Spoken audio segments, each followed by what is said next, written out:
muy buenos días a todas las personas que nos están viendo el día de hoy. La semana anterior, el Consejo Nacional de Salarios aprobó un aumento del 6.62% para los salarios del sector privado.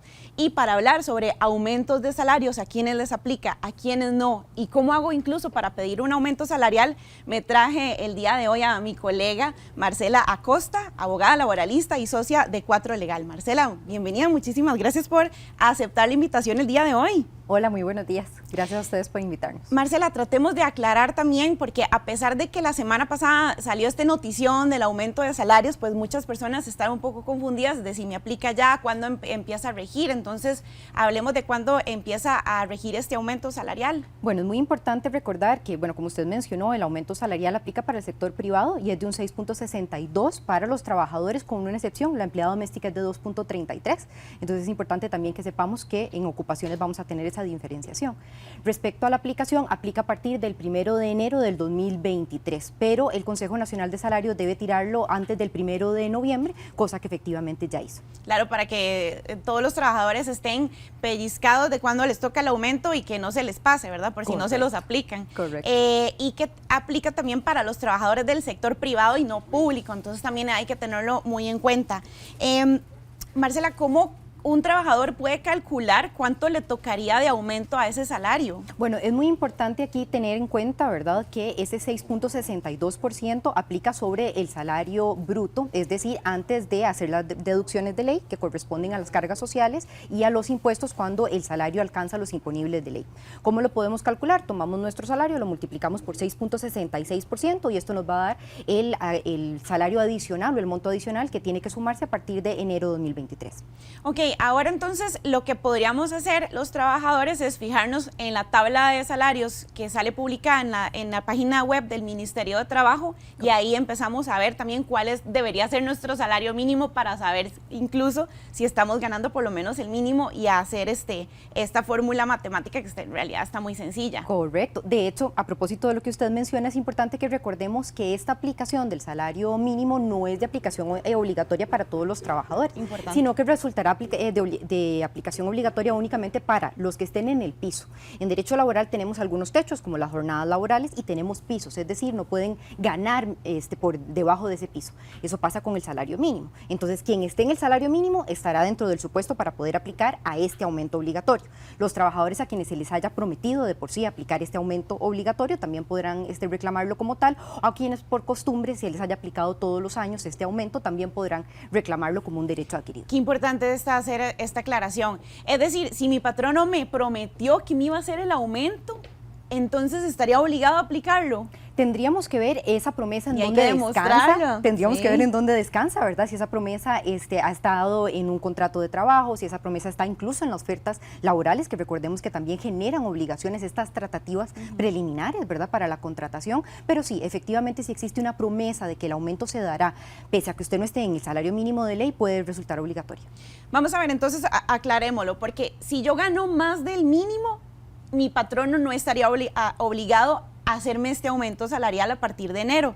Pero si el patrono ha venido haciéndome aumentos salariales todos los años y entonces yo gano más del mínimo, ahí podría haber una obligación también de hacer el aumento por costumbre. Correcto, o por la teoría de lo que conocemos como derecho adquirido, ¿verdad? Si ha sido una práctica que es general, prolongada en el tiempo, que no ha sufrido ningún tipo de diferenciación durante el tiempo que ha estado, digamos, implementada, pero nuevamente, como usted bien advertía, cada caso será diferente, ¿verdad? Pero sí, podríamos ver si existe también la teoría del derecho adquirido aplicable para este caso. Sí, porque hay muchos patronos que lo que hacen es decir, no, este año sí no voy a aumentar, y venían aumentando todos los años anteriores. Correcto, correcto. Tendríamos que ver también si ese aumento estaba sujeto a algún tipo de requisito de elegibilidad, ¿verdad?, que en este año pudiera generar una excepción, ¿verdad?, a la aplicación o a este aumento, pero nuevamente cada caso tendría que revisarse, pero sí en buena teoría, si se ha aplicado todos los años y es una práctica prolongada y de uso general, podría convertirse en un derecho adquirido. Ok, yo pienso también que es importante aclarar cuando ya un trabajador se da cuenta que no le están aplicando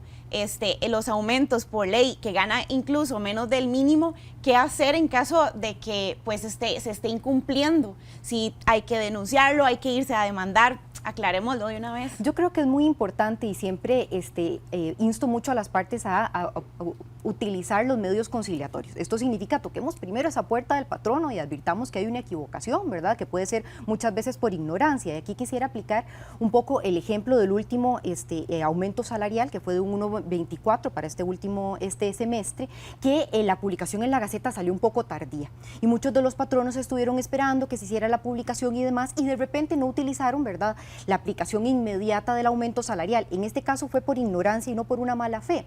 Si el trabajador se hubiera acercado a la puerta del patrono, hubiera hecho la consulta, es que aplicó esto, y el patrono se hubiera dado cuenta que la publicación en la Gaceta no tenía nada que ver con lo que ya se había, digamos, advertido del aumento salarial, hubiera sido algo que se hubiera podido resolver en casa.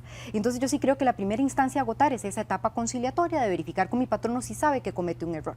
Si agotada esta instancia el patrono pues insiste todavía en no aplicar el salario mínimo, podemos acudir al Ministerio de Trabajo. Importante sí saber, estas denuncias pueden ser incluso anónimas, que a veces el trabajador no se anima porque dice, bueno, van a tomar algún tipo de represalia por buscar auxilio, por supuesto también eso generaría algún tipo de inspección al centro de trabajo para verificar si existe o no la infracción, y lo que genera pues es una advertencia, una prevención para que el patrono corrija. Ya en última instancia pues podríamos pensar en una ruptura de la relación laboral ante un incumplimiento de obligaciones, pero esta sería tal vez ya la más extrema. Recordemos que la continuidad y la estabilidad en el empleo hoy más que nunca deben ser valoradas. Sí, qué importante justamente ir a tocarle la puerta al patrono para poder conciliar. Sin embargo, hay muchos que por más que uno vaya y toque la puerta, simplemente pues hacen caso omiso de las solicitudes que hace uno. Pero ahora el trabajador, ya sabiendo que va a entrar a regir este aumento a partir de enero, podría ya irse acercando donde el patrono y le diciendo, oye patrono, el próximo año, ¿verdad? En enero me entra a regir el aumento del 6,62% de mi salario, entonces para que tome nota y se pellizquen para que no haya que pues recurrir a vía judicial o incluso al Ministerio de Trabajo, que pereza pues tener que enfrentar una denuncia a un patrono y un trabajador también tener que ir a activar mecanismos legales. Sí, claro, porque hay una inversión, ¿verdad?, emocional y de tiempo en este tipo de mecanismos una vez que se activan, ¿verdad? Y por eso, pues, recalco, siempre poder arreglar los problemas en casa será una vía o un mecanismo de solución altamente recomendado, pero como usted bien advierte, a veces las posiciones son rígidas y el patrono podrá mantener su posición de no querer aplicar el aumento, y en ese caso, pues, tendrá que escalarse, ¿verdad?, los mecanismos para poder hacer valedero este derecho. Marcela, vamos a ver, aclaremos también o dejémoslo ya bien dicho el tema de que si yo gano más del mínimo, no es obligatorio el aumento. Pero entonces, cuando el patrono ha venido haciendo los aumentos de manera paulatina, conforme han pasado los años, entonces tiene que aplicarme este año también otro aumento salarial. Yo también incluso podría ir a hablar con el patrono y decirle, patrono, es que usted ya pues lleva tal vez 2 años y los años anteriores me había hecho aumento y que me vino con el cuento de la pandemia y qué tal y que no sé qué, irle a tocar la puerta, ir a solicitar incluso una conciliación en el Ministerio de Trabajo, tal vez para hablar mejor del tema, que el trabajador se sienta más acuerpado y que haya una solución, ¿verdad?, alterna al conflicto.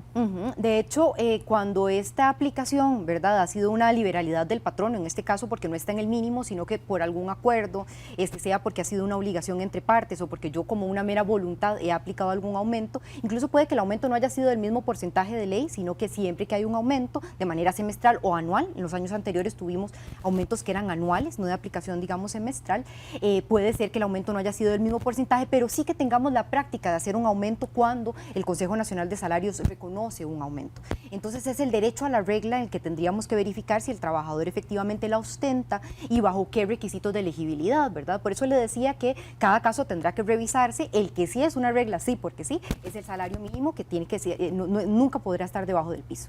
Y qué importante también cuando un trabajador se acerca a nosotras y tal vez nos pregunta, bueno, es que está bien, yo sé que yo gano más del mínimo, pero yo también sí necesito un aumento. Llevo, qué sé yo, 5 años ganando lo mismo y el patrono no me aumenta. cómo hacer en estos casos. Yo siempre opino que lo mejor es ir a conciliar con el patrono o tal vez ir a recurrir al Ministerio de Trabajo también. Sí, de hecho es muy importante lo que usted advierte. Para ninguna empresa el negocio está en estar en rotación de personas, ¿verdad? El capital humano es el más valioso que tiene toda compañía por temas de capacitación, de inducción, incluso, ¿por qué no? Porque ya se ha adecuado, ¿verdad?, a la compañía. Entonces sí, si podemos tocar la puerta y advertir con hechos valederos por qué queremos o necesitamos un aumento salarial, se puede alcanzar un negocio o un acuerdo, digamos, con el patrono, en el entendido de que no tiene la obligación de hacernos el aumento por el solo hecho de solicitarlo.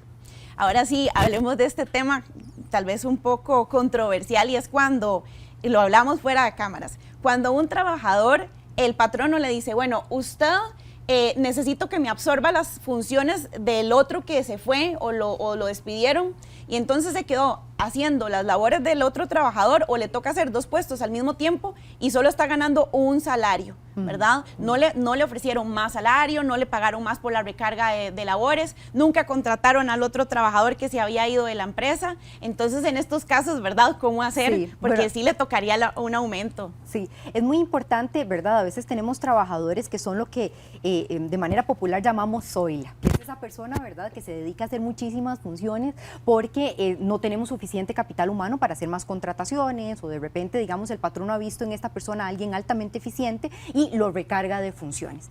Y lo pueden fundir también. Exactamente, puede perfectamente esta persona fundirse. Una de las primeras salvedades que tenemos que hacer, el Ministerio de Trabajo ha advertido que cuando yo realice muchas funciones deberé ganar el salario de la función más alta, ¿verdad?, que yo realizo. Esta es una de las primeras salvedades. La segunda, sí ha pasado un recargo, que es como usted menciona, yo venía trabajando, qué sé yo, como secretaria, además me han venido recargando la contabilidad, agreguemos, no sé, alguna otra función, porque las vacantes se han ido dando en el tiempo y en lugar de recontratar simplemente me han recargado a mí de funciones. Podría hablarse, sí, de un aumento salarial, porque recordemos que el salario es la contraprestación a un servicio. Si yo estoy prestando más servicios, con más responsabilidades, con consecuencias más severas por el error, debería haber un salario que esté aparejado a esas responsabilidades. Sí quisiera hacer una salvedad respecto del recargo de funciones, y es que el artículo 19 y el 20 del Código de Trabajo ambos advierten que un trabajador está obligado no solo a lo que está escrito en su contrato, sino a las consecuencias naturales del mismo, ¿sí? Sus habilidades, destrezas, aptitudes, le permiten, ¿verdad?, llevar adelante estas tareas. Y a veces nos pasa, ¿verdad?, por ejemplo, qué sé yo, que una secretaria nos diga, mi contrato no decía que debía engrapar. Pareciera que es una consecuencia natural del puesto que usted desempeña, que de repente le pidan hacer juegos de copias y que deba engrapar. Entonces también debemos ver, ¿verdad?, a qué llamamos recargo de funciones, ¿verdad? Hay unas muy naturales, como las que citamos ahorita, hay otras que no lo son tantas y parecen consecuencia natural del puesto. Qué importante es ver, pues, todos estos casos ya de manera particular, y también que ustedes sepan que si no tienen el dinero para recurrir a un abogado del Estado, de manera privada, pueden acudir a un abogado del Estado, específicamente de la Defensa Pública del Poder Judicial. En todo caso, si tienen salarios inferiores a los 950, 920 mil colones. Entonces, pues, los dejo con esta información. Marcela, muchísimas gracias por acompañarnos el día de hoy, y los esperamos el próximo lunes en otro Contacto Legal.